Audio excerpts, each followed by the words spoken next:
My name is Jorge Cortes. I'm currently the director of the Georgia Cancer Center in Augusta, Georgia, part of the Augusta University. I've been working in CML for many years, even as a fellow. I had the opportunity to work with Dr. Moshe Talpas, one of my big mentors in the days of interferon, but then I got involved with the development of tyrosine kinase inhibitors from the very beginning, and I've been working on that field for now 30 years of my career. That's been my big areas of research and my big areas in the clinical practice. I have a large CML practice in my clinic.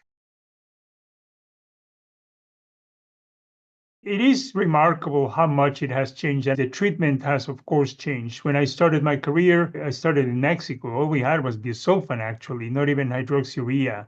And I've seen that evolution from then the appearance of interferon, which was a major advance, but then now the introduction of tyrosine kinase inhibitors and ever more newer ones. Also, our monitoring tools have changed from just doing the blood work and then cytogenetics, then came FISH, and now PCR. And so therefore, our goals of therapy have also changed. We're not just looking at a hematologic control of the disease. We moved to the cytogenetic responses in the interferon days, and now the molecular responses. And also the final objectives of the patient have shifted from just controlling the disease to improving survival. We conquered some time ago. Now the life expectancy is near that of the normal population, the non-CML population, but now more into deeper responses, stopping therapy, and also improving quality of life. So there's been an evolution in every aspect of CML, and that's what we're trying to focus on now. How can we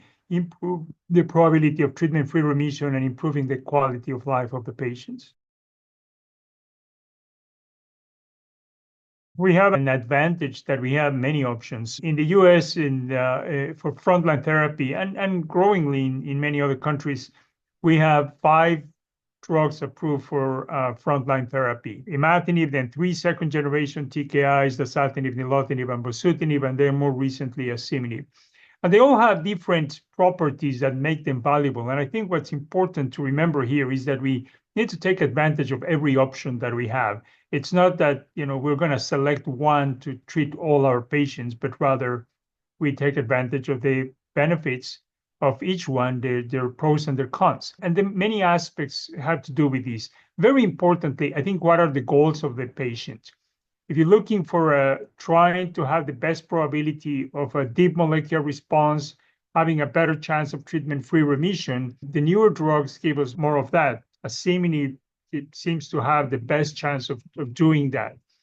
But there's also comorbidities and risk factors of the patient. So the patient, particularly those that have a high risk of arteriocclusive events, that already have history of heart attacks, or that they have a lot of risk features, diabetes, tobacco use, high cholesterol, hypertension, all these things, imatinib gives the lowest risk of arteriocclusive events of all the drugs, then followed by perhaps bosutinib and asciminib. If the problem is other adverse events, these nagging low-grade toxicities that patients frequently experience, a little bit of diarrhea, a little bit of muscle cramps, a little bit of nausea, a little bit of all these things, asciminib seems to have the best safety profile.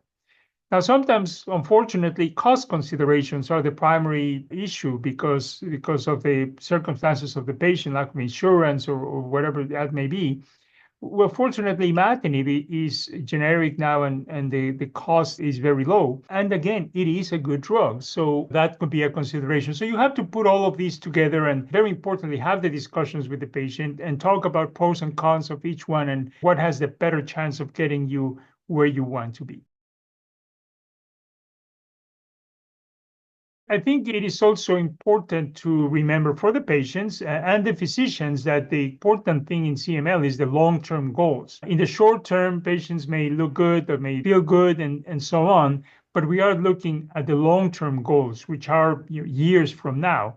You don't stop treatment in the patients who are eligible until they've been on therapy for a few years. So it is very important to keep an eye on the long term, but at the same time, it's also very important not to be very jumpy on immediate responses and minor changes, but rather, be patient and analyze data and trends rather than individual minor changes in the PCR or the test that you're doing. So very important to be aware of all the different possibilities and keep an eye on the long-term goals. Every drug has their own schedule of administration, and there are some drugs that are affected by administration with food. The most notable ones are nilotinib and asymptomatic, but for completely different reasons. With nilotinib, if you take it with food, particularly with fatty food, you increase the absorption of the drug, which has a disadvantage of potentially increasing the risk of having side effects. Of course, if you have more drug in your system, you may have a better response, but are you going to have more side effects by having more drug in your system than you're supposed to have? Asciminib has the opposite effect. Food decreases the absorption of the drug, so then you can decrease the efficacy of asciminib if you take it with food. So those two drugs are recommended to take on a fasting state. On the other end, you have dasatinib, which you can take with or without food, and it doesn't affect the absorption at all. And others like imatinib, where you could take it on an empty stomach, but patients tend to feel better if they take it with some food. You don't have to have a full meal, just a cracker or something like that, just something to kind of protect the stomach from the effect of the drug. So it is important to understand and to follow the recommendations, because it may have implications in your probability of response and the possibility of side effects and things like that. I think it is very important to ask the physicians about all the treatments, all the options that they have available, and a clear description of the pros and cons, because we sometimes may have the tendency of just say, hey, you have this disease, I'm going to prescribe you these, and you are probably going through that algorithm of pros and cons in your mind. But I think it is very important that the patient understands that and is part of that decision as to what you're going to take. Certainly, the patient is not an expert, and they rely on the expert in guiding them on the decision. But the patient is the one who knows the goals, what is more important to them. Even we talked about the schedule of administration, how doable one administration is versus a different one, and all these factors. So because we have so many options, and all of them good, some of course have advantages over the others, but they're all good. It is very important to ask about all the options and the pros and cons of each one, and emphasize what their goals are so that they are more likely to get to where they want to be in the long term.